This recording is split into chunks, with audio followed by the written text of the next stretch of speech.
Բարև ձեզ, հարգելի գործընկերներ, նախ թույլ տվեք շնորհակալություն հայտնել մեր օլիմպիականներին, Հայաստանի Հանրապետությունը Տոկիոյի օլիմպիադայում ներկայացնելու համար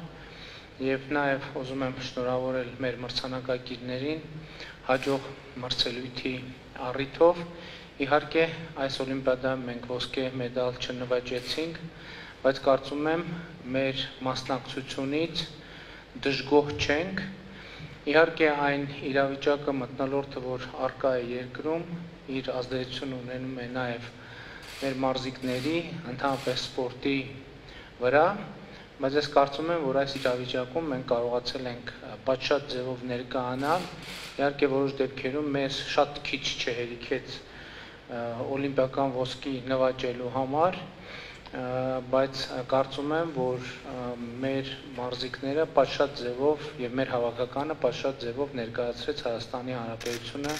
Տոկիոյի օլիմպիադայում եւ հիմա ես ուզում եմ անդրադառնալ հետեւյալին։ Կարծում եմ, որ մենք օլիմպիադայում առավել հաջող մրցելույթներ ունենալու համար պիտի անենք հետեւյալը, այսօր շատ արագ ամփոփենք արդեն իսկ տեղի ունեցածի արդյունքները եւ պատրաստվենք միանգամից հաջորդ օլիմպիադային եւ ես կարծում եմ, որ արժե որ կրթության, գիտության, մշակույթի եւ սպորտի նախարարությունը օլիմպիական կոմիտեի հետ համատեղ այսօրվանից ճանապարհային քարտեզ ձևավորի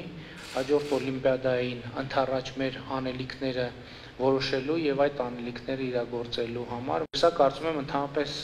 պետք է մեր գործելակերպը լինի, այն ինչ որ մենք անում ենք այսօր, պետք է նպատակաուղղված լինի միջնաժամկետ հեռանկարին, որովհետեւ գործողությունը արդյունավետությունը ցույց տալու համար որոշակի ժամանակ է պահանջում եւ մենք պետք է այսպես համակարգված ֆեդերացիաների հետ, մեր մարզիկների հետ համակարգված աշխատենք եւ գնանք առաջ։ Կարծում եմ ընդհանուր առմամբ նաև մեր օրակարգում է, մենք պետք է միջոցներ ձեռնարկենք նաև իսկապես սպորտի մասսայականացման համար, որովհետև մենք գործնականում այսօր ունենք պրոֆեսիոնալ սպորտ, բայց զանգվածային սպորտի հետ կապված որոշակի խնդիրներ ունենք հետաքրքրության, ենթակառուցվածքի առումով եւ այստեղ մենք արդեն կոնկրետ ծրագրեր ենք մշակում եւ առաջիկայում կսկսենք իրագործել եւ այստեղ իհարկե նաեւ մեր պրոֆեսիոնալ մարզիկների աջակցությունը շատ կարեւոր է։ Կրկին անգամ ուզում եմ բոլորիդ շնորհակալություն հայտնել եւ կուզենայի տպավորություններ լսել նաեւ ձեզ, թե ինչ տպավորություններով եք եկել եւ ինչ վերլուծություններ եւ հետեւություններ եք արել եւ ինչ առաջարկներ ունեք, որը կարող ենք մենք իրագործել։